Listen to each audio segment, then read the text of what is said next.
va faire du twist. Ça va pas être triste. On va faire du slam. Ça va pas être glam. On va faire du rap. Ça t'en est pas cap. On va faire du blues. Ça sent la loose. Chaque fois que je dis, On te contredit. chaque fois que je fais. On te contrefait. Il y a de l'ambiance, Dick. Hein. Oui. Festival, d'ailleurs j'ai demandé à Gérard Pont, je dis festival, pourquoi on danse pas ici? Pourquoi on danse pas le twist d'ailleurs? Par exemple. Parce que, regardez, c'est le titre du nouvel album de Dick, c'est le twist, twist Come again. on. Hein. Il fallait Come on attendre. everybody, clap your hands, I am looking good.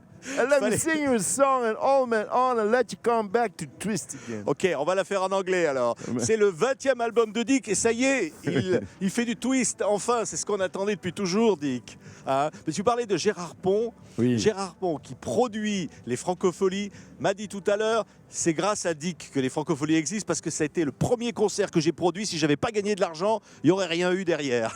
Ouais, puis en plus il se plaint pas trop de moi, il paraît que j'étais gentil. Ça n'a pas duré longtemps, hein, parce qu'après, il courait avec la caisse, hein, les mecs. C'est vrai. Hein. Oui. Il y avait du sang sur la caisse. Et en gros, je demandais trop peu, donc il restait trop d'argent pour eux. Ils sont disputés. Et puis, ça lui a peut-être permis, oui, d'en organiser d'autres. Oui, C'est extraordinaire parce que je disais, c'est le allez, son le début et ma ouais. fin, on va dire. 20e album, enfin, on va dire même 19e. Oui. Une carrière, c'est plus de 40 ans de carrière, Dick. J'ai 65 ans, il me manque Ouais. 40 trimestres, donc je fais des années supplémentaires. Mais j'ai commencé à 22 ans, oui. C'est incroyable quand même. À Hein. l'Olympia, j'étais Et- à 22 ans à l'Olympia. ouais. Et toujours libre. Ça, c'est Oui. un mot. Bah, j'aime pas quand on parle de liberté, parce qu'à la limite, libre, c'est un verbe. On se libère, on libère un capital, on libère une gamme aussi. Je veux dire, Bruxelles, j'ai osé des harmonies, parce que je ne connais pas le solfège.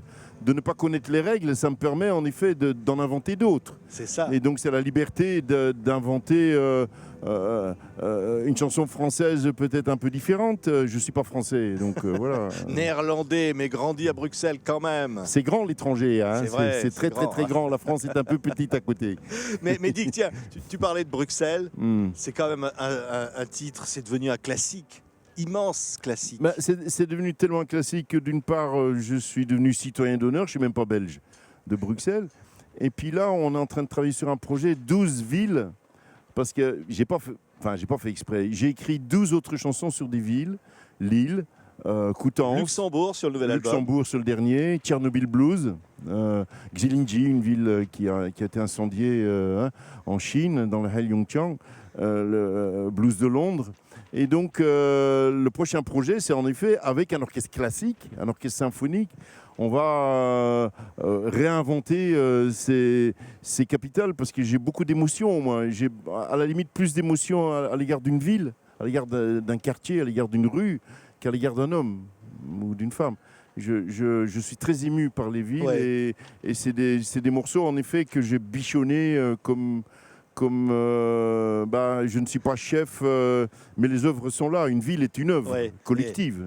Et Bruxelles, on a retrouvé un document, on y voit un grand duduche, c'est un peu votre surnom, d'ailleurs vous l'avez chanté, Oui, et c'est vrai. Dick Hannegar, dans les 74 dans ces eaux-là, Oui. qui chante Bruxelles. Regardez. 74. Cruel duel, celui qui oppose Paris névrose et Bruxelles abruti qui se dit que bientôt ce sera fini. L'ennui de l'ennui. Tu vas me revoir, mademoiselle Bruxelles, mais je ne serai plus tel que tu m'as connu. Je serai abattu, courbattu, combattu, mais je serai venu. Bruxelles, attends-moi, j'arrive. Bientôt je prends l'intérim. Paris. Alors ça, c'est quand même incroyable de revoir ces images, Dick. Ouais. Hein. Oui, mais je suis pas dans la, enfin, je suis dans la mélancolie, mais pas dans la nostalgie. D'une part, je ne regrette pas Bruxelles. Bruxelles s'est embellie d'ailleurs depuis. C'est devenu une ville Art Nouveau, c'est devenu Ouais. une ville branchée. Bon, ça l'était un tout petit peu par la pop, mais Bruxelles est vraiment une capitale pop d'ailleurs d'une culture, de plusieurs cultures. C'est devenu un peu la capitale du monde quand même. Congo, Maroc, l'Angleterre, même les pays de l'Est passaient par Bruxelles. Et donc j'ai grandi moi dans une dans un monde, dans un village global Ouais. qui est devenu Bruxelles. Pour moi, c'est plus l'idée de ça. Hein, la guerre qui est toujours à faire, c'est pas nécessairement une guerre négative, c'est aussi il faut comment dire, acquérir ces nouveaux territoires culturels aussi. Ouais, ouais. Donc Bruxelles, pour moi, c'est une capitale Il y culturelle. a une chanson sur le nouvel album qui s'appelle Tranquille, écrite à Essaouira, Oui. là où tu es beaucoup de temps dans l'année, au moment où les attentats avaient lieu. Ben, je suis dans le sud-ouest, dans les petites Pyrénées. On dit tranquille quand ça va mal. Ouais. Hein, c'est un peu on calme le jeu, quoi. Et donc oui, mais c'est surtout dans mes années à Bruxelles, dans les années 70, l'Europe était très violente. Hein. Il y avait les Turcs du Brabant, il y avait la bande à Bader, il y avait des attentats palestiniens, il y avait des attentats à Bologne. Bruxelles même était la capitale aussi de la lutte entre les Flamands et les Wallons. Donc je suis né dans une guerre, je suis un enfant de la guerre par mon père. Et donc, il ne faut pas se laisser faire, quoi. Je veux dire, la guerre, c'est comme la grande scène des francopholies. C'est un fond de scène pour nous autres. Hein, c'est loin. Hein, c'est pas ici, c'est ailleurs. Ouais, il y a une chanson qui dit, on est deux, chantée avec Raphaël, qui dit j'ai peur. Finalement, c'est la peur. C'est plutôt Raphaël que je plains parce que c'est un bourgeois partout et c'est un enfant qui est près de la terre quand même, qui est près du trottoir. Je veux dire, on n'est pas à l'abri, même quand on est Raphaël. J'ai peur de Dieu, j'ai peur des fous de Dieu, dit la chanson. Ouais, mais ce Raphaël, c'est vraiment une somme de toutes les peurs du monde. Hein. Son père est russe et sa mère marocaine.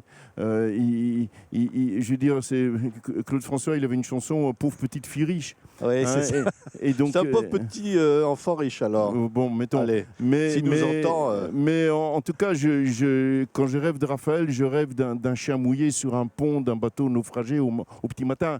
Hein, pour moi, c'est des enfants abîmés par un siècle qu'ils n'ont pas voulu comme ça. Hein. Au cimetière des bateaux, il y a une place pour mon rafio, dit la chanson Ma Carcasse. C'est la carcasse de Dick Hanegard qui tient bien quand même la rampe. Hein. Ça va. Au cimetière des bateaux. Ça veut dire que là, il y a une forme de résistance, Dick. J'ai appris ça chez les mariniers, en effet. Les mariniers sont des ingénieurs analphabètes. C'est des gens qui ont plein d'histoires, qui savent à peine lire, à peine écrire, mais ils vous démontent un bateau, ils comprennent le fret, ils savent compter quand même, ils naviguent, ils comprennent le ciel, ils comprennent le paysage. Un navigateur aujourd'hui, c'est quelqu'un d'expert. Et donc j'ai appris sur les chantiers navals, j'ai appris en effet à vivre des choses fortes tout en étant modeste. Devant un V12, on se fait tout petit. Hein, mais ce que je veux dire, c'est quand même l'esprit de résistance. Alors, vous êtes là, Dick. Il y a une chanson qui s'appelle Au marché des mendiants. On vous y voit vous balader avec dans le clip, hein, avec votre guitare sur vous. Vous êtes un nomade, un verbeux, c'est-à-dire quelqu'un qui aime le verbe, qui aime les mots.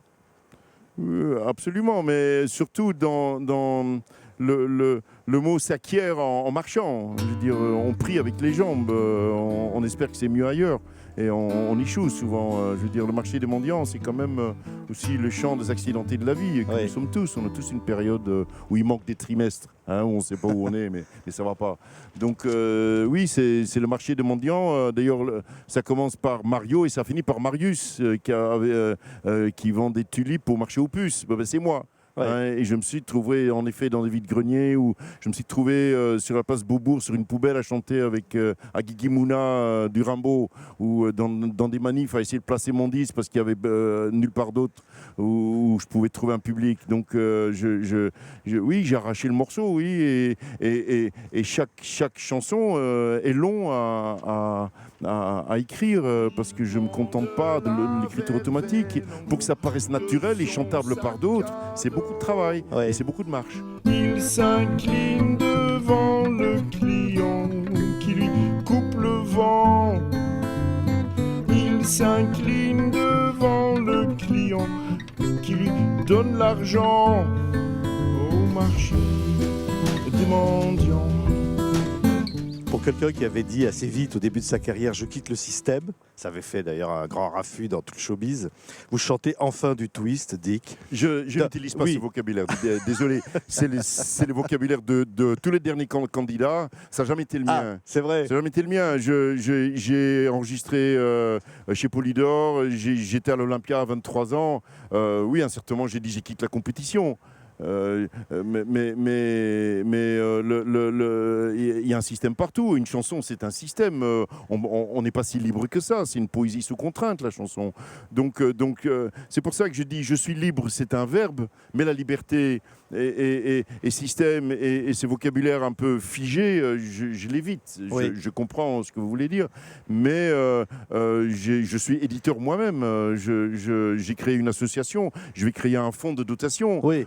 J'ai appris la loi, j'ai appris la comptabilité à la chambre de commerce de Bobigny. Il faut gérer quand même. J'ai 3 numéros de sirette à moi tout seul. C'est vrai. Je veux dire, c'est une gestion. C'est pas que de la poésie, la vie d'artiste. Oui, mais quand je parlais du twist parce que je parle de cet album, il y a cette chanson, vous dites les oiseaux qui chantent, comment ça va bien, et tout le monde chante en chœur, c'est un vrai twist. C'est un pied de nez, c'est pour rire. C'est une joute verbale. Oui, mais c'est ça. C'est une joute verbale où au lieu d'être deux, on est avec mes musiciens et le public. Donc en effet, c'est une espèce de mouvement, comme dirait l'autre, celui qui en marche là, je ne sais plus comment il s'appelle.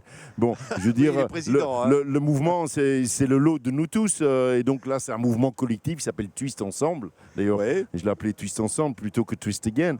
Et donc voilà, oui, Twist est une invitation à ajouter, on en pense ce qu'on veut, mais bon, c'est quand même un plaisir collectif qui est mieux que le plaisir solitaire. C'est vrai, c'est une très très belle conclusion. Merci Dick Hanegar. Sur scène, alors un habitué des Francopholies de La Rochelle ici. On était ravis de saluer le, Xème album, 20e. Ouais, X, un album X. Dick Hanegar.